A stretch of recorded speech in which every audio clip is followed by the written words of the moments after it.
Selamat pagi, selamat siang, selamat sore, selamat malam, dan salam sejahtera untuk kita semua. Perkenalkan, saya Syokil Akbar. Di sini saya akan mempresentasikan hasil penelitian saya yang berjudul Evaluasi Kinerja Vendor menggunakan metode Kraljic Purchasing Portfolio Matrix dan Analytic Hierarchy Process dalam studi kasus Departemen SPBD PT Pertamina Transkontinental Jakarta Pusat. Next. Seperti yang kita ketahui bahwa kualitas pemasok itu sangatlah penting bagi sebuah perusahaan. Karena secara tidak langsung kualitas pemasok ini akan mempengaruhi baik dari segi kualitas produk yang akan dihasilkan maupun kualitas layanan ataupun services yang diberikan perusahaan kepada konsumen. Memiliki vendor yang baik itu akan juga mempengaruhi dari performa kinerja suatu perusahaan. Di mana contohnya, semisal suatu vendor itu akan melaksanakan seperti ketepatan waktu seperti pengantaran raw material, ataupun mereka juga akan memiliki kualitas yang baik dari segi raw materialnya, ataupun dari segi pelayanannya, dan mungkin hal-hal itulah yang nantinya akan mengurangi lead time maupun cost yang dihasilkan akibat mungkin beberapa supplier mungkin adanya keterlambatan, dan masih banyak lagi. Kemudian pemilihan dari analisis vendor ini saya lakukan dikarenakan pada PT Pertamina Transkontinental itu sendiri mengalami sedikit kendala terkait bagaimana sih caranya untuk menerapkan sistem penilaian kinerja atau pengukuran kinerja yang baik, dan bagaimana sih kriteria-kriteria yang perlu diterapkan terkait dengan pengukuran kinerja ini.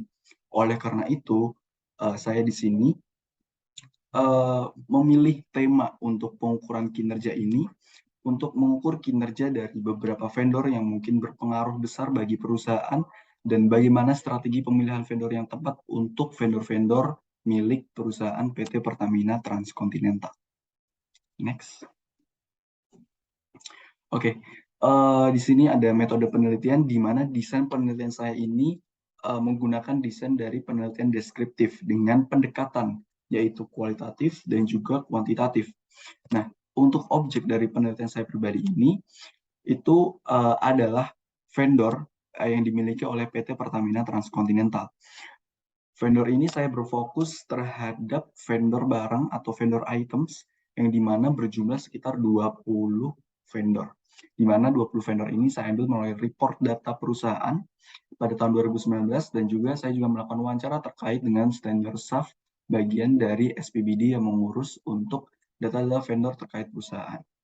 Kemudian di sini juga ada metode penelitian, yang mana metode penelitian ini saya lakukan di penelitian ini yang pertama, saya melakukan identifikasi terlebih dahulu terkait permasalahan, kemudian saya juga melakukan studi lapangan terkait penelitian yang akan saya lakukan untuk mengambil tema yaitu pengukuran vendor ini sendiri. Kemudian penelitian saya ini memiliki beberapa perbedaan dari penelitian terdahulu, di mana penelitian menggunakan dua metode. Yang pertama ada metode Kraljic Matrix, yang mana nantinya untuk beberapa items atau spare part yang mungkin berpengaruh di perusahaan PTK ini akan saya kelompokkan yang nantinya akan terbagi atas 4 kuadran.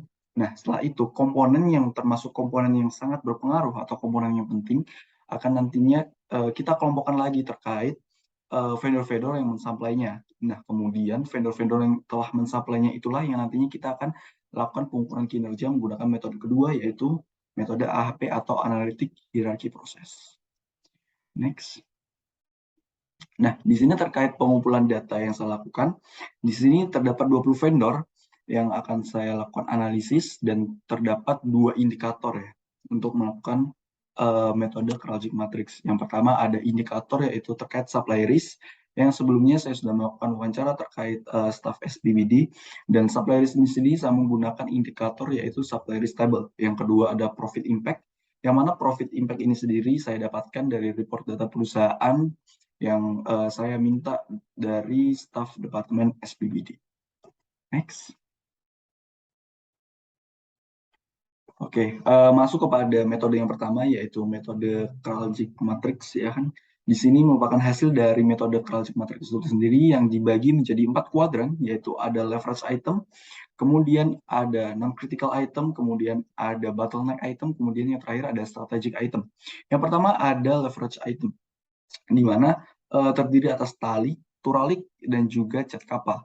Yang mana strategi untuk pemilihan vendornya itu kita menggunakan call of contract. Kemudian yang kedua ada non-critical item yang terdiri atas kamera, radio, rantai daprak, baterai, aluminium anoda, dan juga aki kering. Di mana strategi pemilihan yang saya terapkan adalah menggunakan vendor yang dekat dengan perusahaan, kemudian menggunakan regular trading, dan yang terakhir menggunakan purchasing card. Kemudian ada bottleneck item, di mana pada bottleneck item ini terdiri atas impler, kemudian itu pasut, kemudian ada juga power supply, ban daprak, dan juga ada HRU, EPI, IRB. Kemudian untuk strategi penerapan pemilihan vendor yang tepat, saya menggunakan yang pertama adalah call of contract, kemudian yang kedua ada reduce depending, kemudian yang terakhir adalah strategic item, di mana terdiri atas filter, main engine, cable short detection, cable short condition, kemudian ada live raft.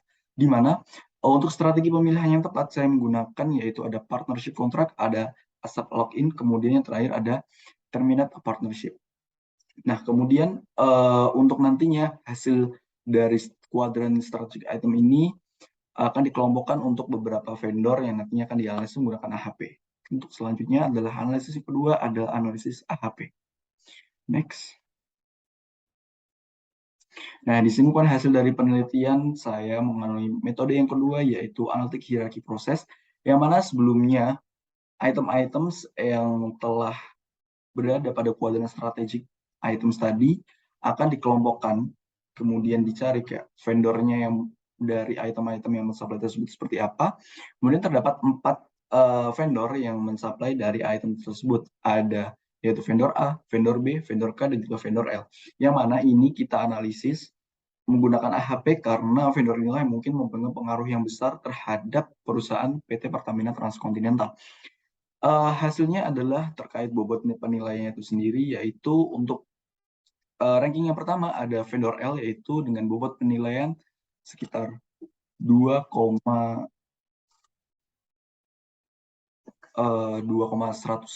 kemudian ada vendor A yaitu sekitar 2,094, kemudian ada vendor B dengan nilai sekitar 2,061, dan yang terakhir ada vendor A yaitu sekitar 2,018. Nah, yang mana ini juga kita analisis menggunakan beberapa kriteria, ada quality, cost, delivery, flexibility, dan responsive, di mana untuk masing-masing kriterianya juga terdapat beberapa kriteria yang mungkin sudah tercantumkan dalam tabel tersebut. Next. Oke, yang terakhir adalah rekomendasi untuk masing-masing alternatif supplier dengan masing-masing keunggulan dari kriteria tersebut. Mungkin yang sebelumnya adalah untuk keseluruhan yaitu ada vendor L yang memiliki rekap yang cukup baik di antara vendor A, B, dan K. Kemudian yang ini adalah untuk masing-masing quality, di mana saya merekomendasikan untuk quality itu ada vendor A dan cost juga vendor A. Kemudian untuk delivery, flexibility, dan responsiveness ada vendor L. Dan ini juga terkait beberapa tabel, di mana tabel ini juga merangkum dari bobot penilaian untuk masing-masing supplier terhadap kriteria dari masing-masing tersebut. Oke, mungkin sekian dari presentasi yang telah saya lakukan. Terima kasih atas atensinya. Selamat pagi dan selamat malam.